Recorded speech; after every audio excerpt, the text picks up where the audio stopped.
Pembelajaran tatap muka terbatas untuk semua kelas akan segera dilaksanakan di SMP Negeri 4 Kota Kupang. Mempersiapkan pembelajaran tatap muka terbatas tersebut, Kepala Sekolah SMP Negeri 4 Kota Kupang melaksanakan rapat bersama orang tua siswa untuk menyepakati kegiatan tatap muka terbatas yang rencananya akan dilaksanakan pada hari Senin, tanggal 18 Oktober tahun 2021. Secara terpisah Kepala Sekolah SMP Negeri 4 Kota Kupang, Susi Aprijanti, kepada channel News Daring di ruang kerjanya pada hari Kamis, tanggal 14 Oktober tahun 2021, mengatakan sistem pembelajaran yang diterapkan adalah sistem blended, di mana pembagian 50% per kelas dengan hari sekolah hanya 3 hari dan 3 hari pelaksanaan daring. Susi juga berharap, agar orang tua siswa dapat memberikan dukungan, terutama menjaga kesehatan siswa dengan menyediakan sarapan, karena untuk sementara belum diizinkan siswa jajan di kantin. Selengkapnya, ikuti perbincangan channel News Daring bersama Kepala Sekolah SMP Negeri 4 Kota Kupang di sini. Tetapi jangan lupa dukung channel kesayangan Anda dengan tekan subscribe, like, komentar, bagikan dan nyalakan lonceng notifikasinya, biar Anda dapat melihat video-video terbaru dari kami.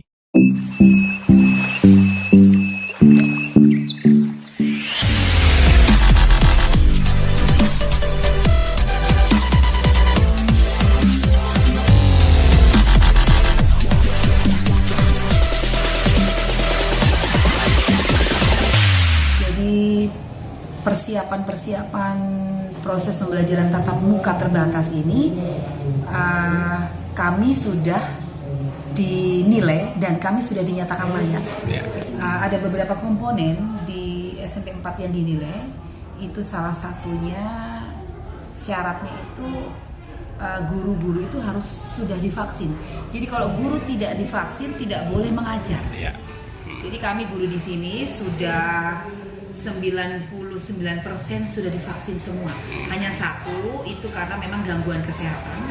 Itu salah satu syarat yang pertama, itu guru-guru harus divaksin. Yang kedua, kami harus mempunyai tim Satgas Covid. Tugas mereka itu memang agak berat. Dari depan pintu gerbang Bapak itu kami sudah tes suhu dengan termogan, kemudian mengingatkan mereka untuk cuci tangan. Kemudian tim Satgas Covid itu setiap hari mereka harus membersihkan kelas, menyiapkan hand sanitizer, tisu, kemudian ketersediaan air dalam ini sekolah itu juga harus cukup. Kemudian alat-alat prokes yang kami siapkan di sekolah ini harus cukup sampai 3 bulan ke depan. Dan yang paling syarat yang tadi yang saya sampaikan itu adalah surat pernyataan orang tua menyatakan bahwa mereka setuju atau tidak anaknya untuk mengikuti proses pembelajaran ini. Tetapi kami tidak memaksa untuk mereka harus setuju, tidak. Ada 2 pilihan di situ.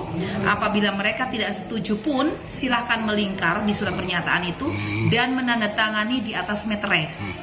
Kalau mereka setuju, mereka juga melingkar di surat pernyataan itu kata setuju dan menandatangani di atas meterai tersebut. Sehingga kami tidak memaksa untuk mereka harus setuju. Apabila mereka tidak setuju, mereka tetap anaknya diikut sertakan dalam pembelajaran daring. Karena teknisnya kan pembelajaran terbatas ini bukan berarti full, belum. Jadi kami membaginya dalam 1 minggu itu 1 kelas kayak bagi 2. Jadi sistem blended itu maksudnya dalam 1 kelas itu 3 hari mereka tatap muka, 3 hari mereka daring. Dan itu diberlakukan untuk semua tingkat. Kan kami mulai tatap muka terbatas mulai dari kelas 7. Itu kami mulai tanggal 20 September. Jadi sudah 3 minggu, dan nanti untuk kelas 8 dan 9 itu kami laksanakan tanggal 18 Oktober hari Senin. Saya yakin orang tua antusias karena tadi saya undang jam 10 rapat untuk kelas 9. Sebelum jam 10 mereka sudah hadir. Demikian juga pengalaman saya waktu proses pembelajaran tatap muka kelas 7 baru-baru Pak. Kan kami menjadwalkan untuk kelas 7 itu jam pertama masuknya jam 7.15. Tetapi anak-anak setengah 7 sudah ada di sekolah sama ini. Jadi selama 2 tahun itu dari data Dapodik Kami enaknya itu Bapak, karena sudah ada data Depodik. Jadi validasi semua data itu kemudian masuk ke siswa, itu pulsa semua itu langsung. Karena kan sinkronisasi data dari Depodik, jadi langsung. Seperti itu. Kami pakai aplikasi ini kan Google Classroom. Google Classroom itu kami bisa memantau, ada fitur-fitur di situ kan. Jadi kami melarang guru-guru untuk pakai WA Group. Pakai WA kami memang tidak mau. Saya memang terutama tidak mau. Jadi kami pakai Google Classroom. Google Classroom itu selain kami bisa memantau siswa, kami bisa memantau guru. Jadi kalau misalnya dikatakan orang di luar mengatakan bahwa enak gurunya nggak ngajar, tidak seperti itu.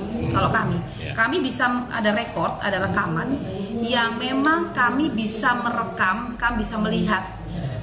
Misalnya dalam waktu 1 minggu yang guru harusnya tatap muka 2 kali dan dia tidak mengajar, kami bisa lihat. Sehingga kami evaluasi setiap kali rapat, kami evaluasi. Sehingga guru pun tidak bisa mengatakan bahwa saya mengajar ibu. Jelas di sini ada. Terkait dengan efektivitas siswa dan guru, sampai hari ini mereka punya aktifnya di online itu berapa persen? Ya memang itu kendala yang selalu kami bahas. Kadang-kadang siswa itu curhat ke wali kelas bahwa dia tidak ada pulsa.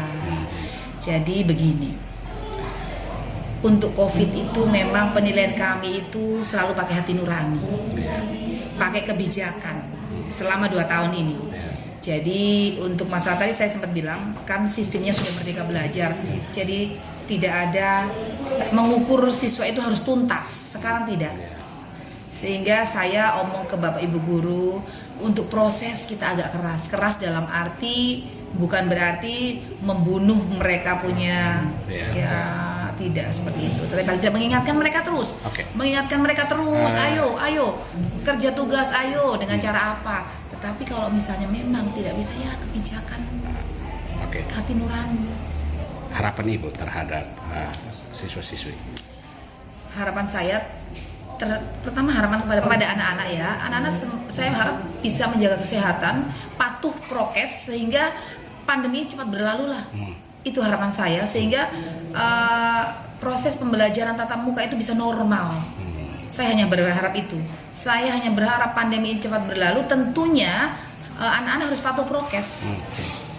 Itu yang saya harapkan, patuh prokes sehingga karena guru itu ya, fungsi guru ini kan tidak bisa hanya mengajar lewat online, kemudian teguran terhadap mereka, sentuhan fisik itu juga perlu, didikan kepada mereka itu tidak bisa lewat virtual. Jadi saya sangat berharap juga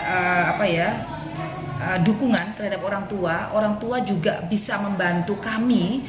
Tentunya kalau orang tua itu membantu dalam hal menjaga kesehatan mereka, kemudian membekali mereka, misalnya untuk fisik setiap pagi sebelum mereka ke sekolah harus paksa sarapan dan membekali mereka dengan makanan ringan atau dengan air minum supaya saat mereka ke sekolah kan tidak ada kantin di sini, sehingga orang tua juga membantu kami untuk menjaga kesehatan mereka. Kan ini yang paling penting kan, pandemi itu kesehatan.